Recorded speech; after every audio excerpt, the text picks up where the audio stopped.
Magandang umaga mga guro at kaklase. Ang pangalan ko po ay si Fortunato Palomares L. III ng Grade 7 Hope at ipapakita ko sa iyo ang paraan ng pagdadasal ng aking pamilya at paano natin irerespeto ang mga kultura ng UAE habang nagdadasal. Pero una, ipapakita ko sa inyong lahat kung paano ang pamilya ko magdasal. Sa una, gumagawa ng pamilya ko ng cross bago magdasal. Sa pagdasal, magkahawak kamay ang pamilya ko. Pumibikit tayo ng mata upang makibigay ng respeto sa Diyos.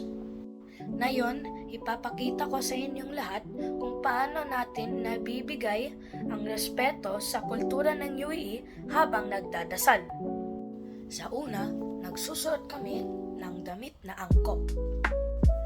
3, sa panahon ng kanilang pagdadasal, huwag magsalita ng malakas at gumamit ng pinakamababang pagsasalita. 4, hindi tayo nagdadasal ng labis. Sa halip ay nananalangin tayo ng may kapayapaan at katahimikan. 5, kahit na pinahihintulutan tayo ng mga Muslim na manirahan dito, dapat tayong magbigay ng malaking paggalang sa mga Muslim. At sa wakas, ang 5 sagot na ito ay nagbibigay ng mahalagang import. At sa wakas, ang 5 sagot na ito ay nagbibigay ng mahalagang impormasyon kung paano igalang ang kultura ng UAE habang nagdadasal.